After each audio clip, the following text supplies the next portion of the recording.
Hello guys, welcome to my YouTube channel. मैं करण चौहान। आज हम लोग यहाँ पर प्रोजेक्टाइल मोशन और प्रोजेक्टाइल की बात करेंगे।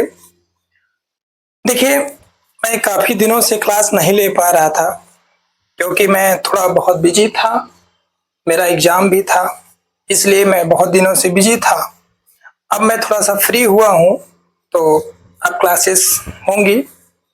चलिए हम लोग बात करते हैं प्रोजेक्टाइल की यहाँ पर। ठीक है, प्रोजेक्टाइल। तो प्रोजेक्टाइल होता क्या है? प्रोजेक्टाइल कोई बॉडी है। अगर हम किसी बॉडी को स्पेस में थ्रो करते हैं, यहाँ पर देखिए, अगर मान लीजिए हमारे पास ये कोई बॉडी है और इस बॉडी को हम लोग स्पेस में थ्रो करते हैं। ठीक है, स्पेस में थ्रो करते हैं और ये बॉडी जब हमारी अंडर द ग्रेविटी मूव करती है, तब यहाँ पर अगर स्पेस में हम लोग वर्टिकली थ्रो करते हैं, तो ये तो हमारा केस हो गया था कि फ्री फॉल में हम लोग पढ़ते थे। अगर वर्टिकली थ्रो करेंगे और वर्टिकली वर्टिकली को छोड़ करके अगर हम लोग यहाँ पर किसी एंगल से इस बॉडी को प्रोजेक्ट कर दें, यानी आप कह सकते हैं चाहे हम लोग हॉरिजेंटल से कुछ एंगल पर किसी बॉडी को प्रोजेक्ट कर दें स्पेस में, या वर्टिकल से कुछ एंगल आप मान लीजिए अल्फा बीटा जो भी है किसी एंगल से प्रोजेक्ट करते हैं, यानी वर्टिकली छोड़ करके यहाँ पर एक्सेप्ट वर्टिकली आप किसी एंगल से अगर इस बॉडी को प्रोजेक्ट करते हैं, तो ये बॉडी हमारी प्रोजेक्टाइल कहलाती है। और यहाँ पर ये बॉडी जो है कुछ इस तरह का ये पाथ ट्रेवर्स करेगी। यहाँ पर ये जो पाथ होगा, this path of the projectile is called trajectory. इसको हम लोग ट्रेजेक्ट्री जानेंगे, इसको ट्रेजेक्ट्री देते हैं नाम। थोड़ा सा पहले आप टर्मोलॉजियों को जानिए यहाँ पर, फिर हम यहाँ पर जो एजम्पशंस है, मेन एजम्पशंस, उनकी बात करते हैं। क्या क्या यहाँ पर हम लोग लेकर के चलेंगे, फिर उसके बाद हम लोग यहाँ पर डेरिवेशंस, टाइम ऑफ फ्लाइट्स, और इस ट्रेजेक्ट्री का इक्वेशन क्या होगा, इसका नेचर क्या होगा, टाइम ऑफ एसेंट क्या होता है, टाइम ऑफ डिसेंट क्या होता है, हॉरिजॉन्टल रेंज क्या होती है, मैक्सिमम रेंज क्या होती है, मैक्सिमम कब होगी। ठीक है ना। और यहाँ पर हम लोग काफी चीजें यहाँ पर डिस्कस करेंगे। बहुत सारे क्वेश्चंस भी हैं जो कंपटीशंस में पूछे जाते हैं, कैसे कैसे हैं वो सब चीजें हम लोग यहाँ पर डिस्कस करेंगे। तो सबसे पहले आप जाने कि ट्रेजेक्ट्री, ये ट्रेजेक्ट्री हो गई। ठीक है ना। और ये जो पाथ होगा इसका पैराबोलिक होगा। इस चीज को हम लोग प्रूव भी करेंगे। ठीक है ना, ये पैराबोलिक होगा। और यहाँ पर देखिए जो एजम्पशंस हैं, कुछ एजम्पशंस हम लोग यहाँ पर जो प्रोजेक्टाइल पढ़ रहे हैं, तो प्रोजेक्टाइल में सबसे पहला हमारा जो एजम्पशंस है इंपॉर्टेंट है, वो एजम्पशंस हमको पता होने चाहिए। सबसे पहली बात तो यहाँ पर जो फोर्स, जितने भी फोर्स हैं जो एयर की वजह से यहाँ पर लगेंगे, यानी force due to the air are negligible. यहाँ पर जो फोर्सेस होंगे, forces due to air are negligible. Negligible, ठीक है। ये फोर्सेस क्या होंगे, यहाँ पर निग्लिजिबल होंगे। जो भी फोर्सेस हैं एयर की वजह से यहाँ पर हम लोग निग्लिजिबल करेंगे। और यहाँ पर फोर्सेस या इफेक्ट कह सकते हैं, force due to due to due to effect, force due to effect of, force due to curvature, force due to effect of, हाँ, कर्वेचर, कर्वेचर, परमानेंट मार्कर मैंने यूज कर रहा हूं क्या, एक सेकेंड।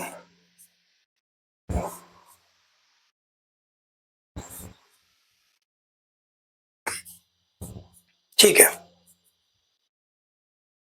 तो यहां पर देखिए क्या हो गया, curvature, curvature, force due to effect of curvature and rotation of अर्थ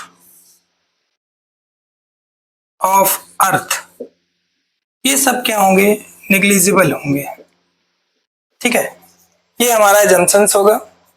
और यहाँ पर देखिए, जब ये कोई बॉडी है, यहाँ पर किसी एंगल से आप इसको प्रोजेक्ट कर रहे हैं यहाँ पर, तो यहाँ पर जो फोर्स हॉरिजेंटल डायरेक्शंस में होगा, ये हमारे पास एक यहाँ पर डायरेक्शन हो जाएगी एक्स एक्सिस जो कि हॉरिजेंटल डायरेक्शन होगी, और यहाँ पर ये वाई एक्सिस होगा जो कि वर्टिकल डायरेक्शन होगा। ठीक है, यहाँ पर ठीक है, तो यहाँ पर ये एक्स एक्सिस हमारे पास हॉरिजेंटल डायरेक्शन और ये वाई एक्सिस जो है हमारे पास वर्टिकल डायरेक्शन है यहाँ पर। ठीक है, तो यहाँ पर क्या है, जो हॉरिजेंटल डायरेक्शन में फोर्सेस हैं एफ एक्स जीरो होगा, यानी यहाँ पर एफ एक्स जीरो होगा। एक्स एक्सिस के अलोंग फोर्स जीरो होने का मतलब आप कह सकते हैं according to the Newton second law M A X is equal to zero. ठीक है, M A X is equal to zero, तो आप जानते हैं कि मास तो बॉडी का जीरो हो नहीं सकता, इसका मतलब है कि ए एक्स जीरो होगा। एक्सेलरेशन हॉरिजॉन्टल कंपोनेंट में जो होगा यहाँ पर वो जीरो होगा।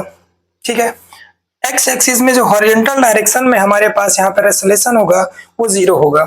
ये इंप्लाई कर रहा है यहाँ पर कि मान लीजिए कि यहाँ पर एक्स एक्सिस में जो वेलोसिटी होगी वो वेलोसिटी का कंपोनेंट है एक्स यू एक्स, तो इसका मतलब हो गया कि D U by D U X by D T is equal to zero. अगर ये D U X by D T zero है, इसका मतलब है कि ये इंप्लाई कर रहा है कि यू एक्स हमारा कांस्टेंट होगा। यानी यहां पर जो मान लीजिए कि अगर इसको हम किसी वेलोसिटी u से प्रोजेक्ट कर रहे हैं, यहाँ पर जो बॉडी है m मास की, और इसको हम लोग making an angle theta with the horizontal direction, यहाँ पर हम लोग हॉरिजॉन्टल डायरेक्शन से थीटा एंगल पर इसको प्रोजेक्ट किए हैं, तो इस वेलोसिटी के पास दो दो कंपोनेंट होंगे। एक तो होगा हॉरिजॉन्टल कंपोनेंट यू एक्स जो कि यहाँ पर होगा यू कॉस थीटा, और यहाँ पर यू आई वर्टिकल कंपोनेंट जो कि यू साइन थीटा होगा। ठीक है, तो यहाँ पर आप देख रहे हैं कि यू एक्स जो होगा through out the motion constant रहेगा। हमारे पास यहाँ पर जो हॉरिजॉन्टल डायरेक्शन में वेलोसिटी है वो कांस्टेंट रहेगी पूरे मोशंस में, क्योंकि यहाँ पर जो फोर्स है along the x axis zero होगा। अब ये बॉडी जो है अगर मूव कर रही है तो केवल एक फोर्स इसमें लगेगा जो कि फोर्स ड्यू टू ग्रेविटी, यानी इस बात करें हम लोग यहाँ पर इस बॉडी का जो वेट है mg, यहाँ पर ये बॉडी है, इस बॉडी का वेट mg जो कि लगातार डाउनवर्ड एक्ट करेगा, तो यहाँ पर जो लगने वाला फोर्स है y कंपोनेंट में होगा Fy जो कि mg होगा। यहाँ पर इस फोर्स के इफेक्ट में ये बॉडी मूव करेगी, और यहाँ पर जो एक्सेलरेशन ड्यू टू ग्रेविटी होगा वो यहाँ पर हमेशा कांस्टेंट रहेगा, और एक्सेलरेशन ड्यू टू ग्रेविटी यानी जी के बराबर एक्ट करेगा यहाँ पर।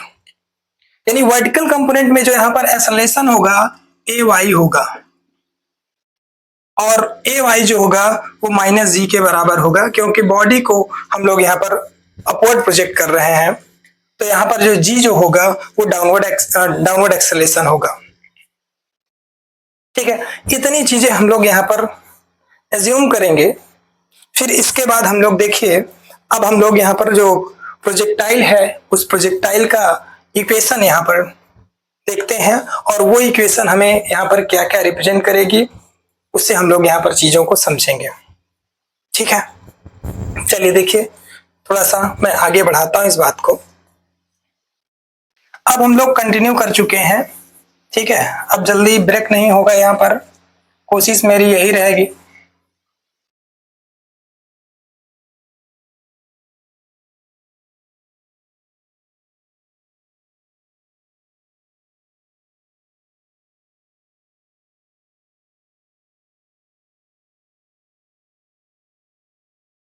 चलिए देखिए, यहां पर हम लोग बात कर रहे हैं प्रोजेक्टाइल में ही इक्वेशन ऑफ ट्रेजेक्ट्री की। इक्वेशन ऑफ ट्रेजेक्ट्री,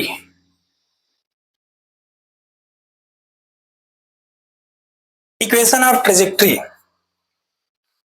अब यहां पर हमारे पास ये वाई एक्सिस है और ये एक्स एक्सिस है। हम किसी ऑब्जेक्ट को यहां पर, ये कोई ऑब्जेक्ट है, इस ऑब्जेक्ट को हम लोग making an angle theta and with velocity you से हम लोग इसको प्रोजेक्ट कर रहे हैं। तो यहां पर क्या हो जाएगा, यू एक्स जो होगा यू कॉस थीटा होगा, यानी वेलोसिटी का जो एक्स कंपोनेंट होगा वो यू कॉस थीटा हो जाएगा और वाई कंपोनेंट जो वेलोसिटी का होगा यहाँ पर यू साइन थीटा हो जाएगा। अब हम लोग यहाँ पर मान लेते हैं कि ये जो बॉडी है किसी टाइम टी पर यहाँ पर होगी, इसका कोऑर्डिनेट x, y हो जाता है। ठीक है, किसी टाइम टी पर यहाँ पर एक बात मैं और यहाँ पर बताना चाहूंगा जिसको हम लोग कहते हैं फिजिकल प्रिंसिपल ऑफ इंडिपेंडेंस। ठीक है ना, principle of independence of motion. ठीक है ना, physical principle of independence of motion. तो ये प्रिंसिपल क्या कहता है कि अगर यहाँ पर बॉडी जो यहाँ पर एक्स एक्सिस में हॉरिजॉन्टल डायरेक्शन में जो मोशन हो रहा है वो पूरी तरीके से जो वाई एक्सिस में मोशन होगा, यानी वर्टिकल एक्सिस में जो वर्टिकल डायरेक्शन में मोशन होगा वो एक दूसरे से इंडिपेंडेंट होंगे। एक्स एक्सिस में क्या हो रहा है, हम एक्स एक्सिस में अगर कंसिडर कर रहे हैं मोशन तो केवल एक्स एक्सिस की ही बात करेंगे, और वाई एक्सिस में अगर हम बात कर रहे हैं मोशन की तो उस समय हम लोग केवल वाई एक्सिस के मोशन की ही बात करेंगे यहाँ पर। ठीक है, तो यहाँ पर देखिए ये principle of independency of motion है। ठीक है ना, यानी यहाँ पर जो वाई एक्सिस में डायरेक्शन है और जो एक्स एक्सिस के अलोंग डायरेक्शन है वो एक दूसरे से पूरा कंप्लीटली इंडिपेंडेंट होगा। ठीक है, तो यहाँ पर हमारे पास ये एक्स एक्सिस में ये वेलोसिटी हो गई U X is equal to U cos theta, तो यहाँ पर जो एक्सेलरेशन हो जाएगा A X is equal to 0 हो जाएगा। ठीक है, यहाँ पर एक्स एक्सिस में जो यहाँ पर एक्सेलरेशन होगा वो 0 हो जाएगा। ठीक है भैया, अब देखिए यहाँ पर मैंने मान लिया कि किसी टाइम टी पर ये पार्टिकल है इस पॉइंट पी पर होगा, तो एक्स एक्सिस में ये जो डिस्टेंस कवर करता है वो एक्स कवर करता है और वाई एक्सिस में जो डिस्प्लेसमेंट है या डिस्टेंस है वो वाई है। ठीक है, तो यहाँ पर एक्स एक्सिस में ये डिस्टेंस कितना कवर कर रहा है, तो यहाँ पर देखिए अगर मैं बात करता हूं एस एक्स की बात करूंगा यहाँ पर तो ये हो जाएगा U X T plus half A X T square according to the Newton से सेकेंड इक्वेशन ऑफ मोशन। ठीक है, तो यहाँ पर हम लोग यू एक्स हमारे पास यहाँ पर कितना है इनिशियल, ठीक है ना, इनिशियल वेलोसिटी एक्स एक्सिस के अलोंग, तो ये है यू कॉस थीटा और लगने वाला टाइम टी है, इस टाइम टी पर ये पार्टिकल यहाँ इस पॉइंट पी पर है, यानी ये डायरेक्ट ये एक्स एक्सिस में इतनी डिस्टेंस कवर करेगा, तो you x cos theta plus और ये एक्सेलरेशन ए एक्स तो 0 है यानी ये पूरा 0 हो गया, एस एक्स यहाँ पर एक्स हो गया, तो यहाँ से आप टाइम निकाल सकते हैं, time is equal to X by U cos theta.